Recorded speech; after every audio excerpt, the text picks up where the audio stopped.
الحمد لله رب العالمين، أحمده سبحانه حمدا يليق بجلال وجهه وعظيم سلطانه، وأشهد أن لا إله إلا الله وحده لا شريك له، له الملك وله الحمد وهو على كل شيء قدير. وأشهد أن سيدنا ونبينا محمدا عبد الله ورسوله وصفيه من خلقه وحبيبه صلى الله عليه وسلم، وعلى من تبعهم بإحسان إلى يوم الدين. أما بعد، فأوصيكم عباد الله ونفسي بتقوى الله جل وعلا.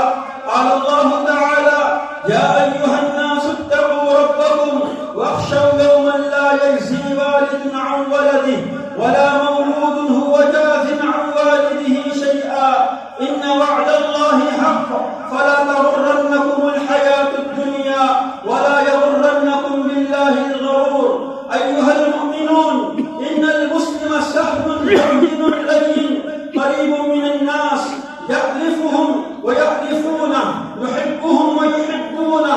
من سعى في تحصيل تلك الصفات حرمه الله عز وجل على النار. قال صلى الله عليه وسلم: ألا أخبركم بمن تحرم عليه النار؟ قالوا: بلى يا رسول الله. قال: على كل هين لين قريب من الناس سهل، ومن حرم حب الناس والتعايش معهم فقد هرم الخير. قال صلى الله عليه وسلم: المؤمن يألف ولا خير في من لا يألف ولا يؤلف، ومن أراد التعايش مع الناس فعليه أن يبذل الخير لهم ويسجد على قصورهم ويحفظ لسانه عن عيوبهم ويتغاضى عن زلاتهم، فلا يربح ولا يعيب ولا يسب ولا يلعن، فالمؤمن عفيف اللسان طاهر القلب. قال رسول الله صلى الله عليه وسلم: ليس المؤمن بالطعان ولا اللعان ولا الفاحش ولا البذيء. عباد الله، لما سئل رسول الله صلى الله عليه وسلم عن حقيقة الإيمان فسره بحسن التعامل مع الخلق. فعن عمرو بن عبسة رضي الله تعالى عنه قال: أتيت رسول الله صلى الله عليه وسلم فقلت: يا رسول الله، ما الإسلام؟ قال: طيب الكلام وإطعام الطعام. قلت: ما الإيمان؟ قال: الصبر والسماحة. قلت: أي الإسلام أفضل؟ قال: من سلم المسلمون من لسانه ويده. قلت: أي الإيمان أفضل؟ قال: خلق حسن. قلت: أي الهجرة أفضل؟ قال: أن تهجر ما كره ربك عز وجل. فانظروا عباد الله إلى الإسلام في أعلى مراتبه، وإلى الإيمان في أبهى صوره، كيف استقرت في من أصلح علاقاته مع الله وأحسن إلى الناس. فاحرصوا على الود في خطابكم مع الناس، فاختاروا من الكلام ألطفه ومن القول أعذبه. قال الله تبارك وتعالى: وقولوا للناس حسنا، أي كلموهم طيبا ولينوا لهم جانبا.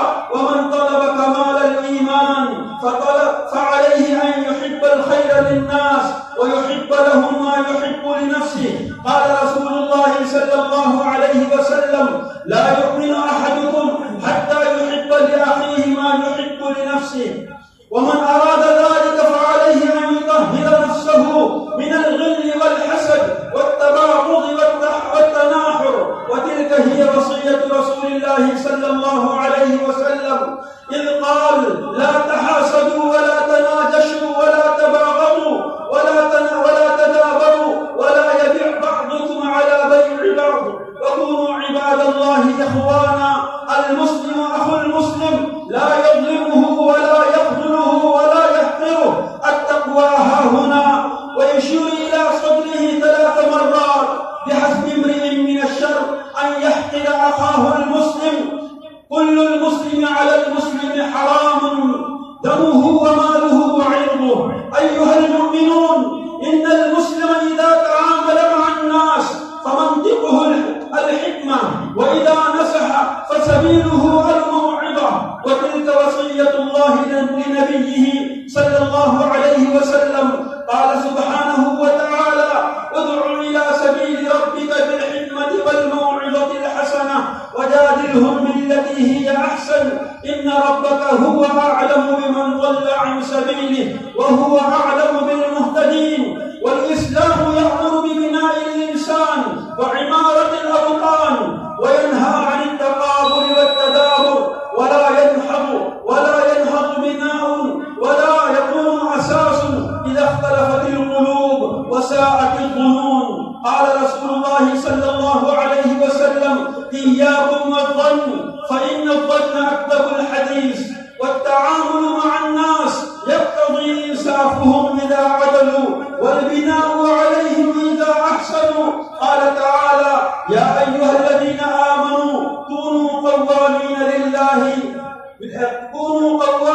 لله شهداء بالقسط ولا يجرمنكم شنآن قوم على ألا تعدلوا اعدلوا هو أقرب للتقوى واتقوا الله إن الله خبير بما تعملون. وقد علمنا ديننا الحنيف في خطابنا مع من يخالفنا في الرأي أن نقدر له رأيه ونحفظ له حقه. قال تعالى: ولا تبخسوا الناس أشياءهم ومن أنصف الناس واستقام معهم فقد بلغ رتبة الإيمان.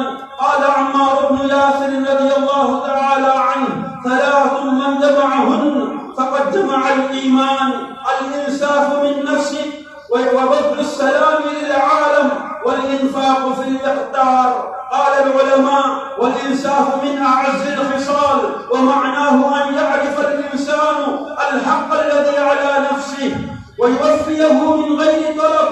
والاختلاف في الرأي لا ينبغي أن يفضي إلى التخاصم والتقاطع، ومن تعصب لرأيه واتبع هواه فخالف واختلف فقد أهلك نفسه. فاللهم امن علينا بحسن الإيمان وحقق لنا ما ترضاه من جميل الأخلاق والإحسان، وارزقنا أعمالا زكية ترضى به عنا، ووفقنا جميعا لطاعتك وطاعة رسولك محمد صلى الله عليه وسلم، وطاعة من أمرتنا بطاعته عملا بقولك: يا أيها الذين آمنوا أطيعوا الله وأطيعوا الرسول وأولي الأمر منكم. بارك الله لنا ولكم في القرآن العظيم، ونفعنا وإياكم بما فيه من الآيات والذكر الحكيم. أقول قولي هذا وأستغفر الله العلي العظيم لي ولكم ولسائر المسلمين أجمعين فاستغفروه إنه هو الغفور الرحيم.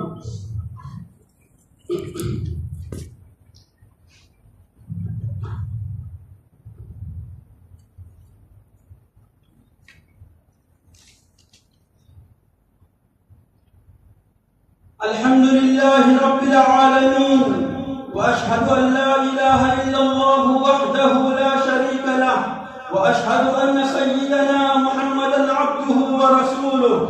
اللهم صل وسلم وبارك على محمد وعلى آله الطيبين الطاهرين وعلى أصحابه أجمعين وعلى التابعين لهم بإحسان إلى يوم الدين. أما بعد، فاتقوا الله عباد الله حق التقوى وراقبوه في السر والنجوى، واعلموا أن هذه هي مبادئ ديننا الإسلامي الحنيف الذي جاء به رسولنا الكريم محمد صلى الله عليه وسلم رحمة للعالمين، حيث قال سبحانه وتعالى: وما أرسلناك إلا رحمة للعالمين. فكان صلى الله عليه وسلم رحمة في نفسه وفي أخلاقه وفي تعامله مع جميع الخلق، من آمن به ومن خالف. ولما قيل له: يا رسول الله ادع على المشركين، قال: إني لم أبعث لعانا وإنما بعثت رحمة، أي إنما بعثت ليقرب الناس إلى الله وإلى رحمته، وما بعثت لأبعدهم عنها. وهكذا ينبغي لأن يكون المسلم رحيما بالخلق محبا لهم، ساعيا في قضاء حوائجهم ينشر الخير والمودة والألفة في مجتمعه ويعمل على رفعة دينه وعزته. هذا وصلوا وسلموا على من أمرتم بالصلاة والسلام عليه. قال تعالى: إن الله وملائكته يصلون على النبي يا أيها الذين آمنوا صلوا عليه وسلموا تسليما. وقال رسول الله صلى الله عليه وسلم: من صلى علي صلاة صلى الله عليه بها 10. وقال صلى الله عليه وسلم: لا يرد القضاء إلا الدعاء. اللهم صل وسلم وبارك على سيدنا ونبينا محمد وعلى آله وصحبه أجمعين. وارض اللهم عن الخلفاء الراشدين المهديين أبي بكر وعمر وعثمان وعلي وعن بقية العشرة المبشرة الذين بايعوا النبي صلى الله عليه وسلم تحت الشجرة، وعن بقية العشرة الذين بايعوا النبي صلى الله عليه وسلم تحت الشجرة، وعن بقية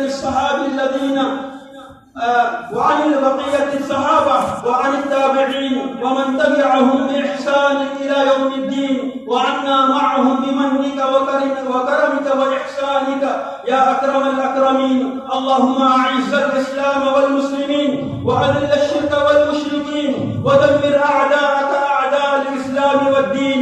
اللهم اخذل الكفرة والنصارى واليهود والهنادق الذين يصدون عن سبيلك ويكذبون رسلك ويقاتلون أولياءك. اللهم شتت شملهم ومزق جمعهم وفل حدهم ونكس أعلامهم وزلزل أقدامهم وامحو آثارهم وخرب بنيانهم. اللهم خذهم أخذ عزيز مقتدر. اللهم أهلكهم كما أهلكت عادا وثمود. اللهم أهلكهم كما أهلكت أبرهة الأشرم. اللهم أرسل عليهم طيرا أبابيل ترميهم بحجارة من سجيل. اللهم اجعلهم كعصف مأكول. اللهم آمنا في أوطاننا وآمن روعاتنا واستر عوراتنا واهدنا إلى سواء السبيل واهدنا إلى سبل السلام واهدنا إلى الخيرات يا أرحم الراحمين. عباد الله، إن الله يأمر بالعدل والإحسان وإيتاء ذي القربى وينهى عن الفحشاء والمنكر والبغي يعظكم لعلكم تذكرون. اذكروا الله العلي العظيم يذكركم وادعوه يستجب لكم، ولذكر الله تعالى أعلى وأولى وأهم وأتم وأجل وأكبر، والله يعلم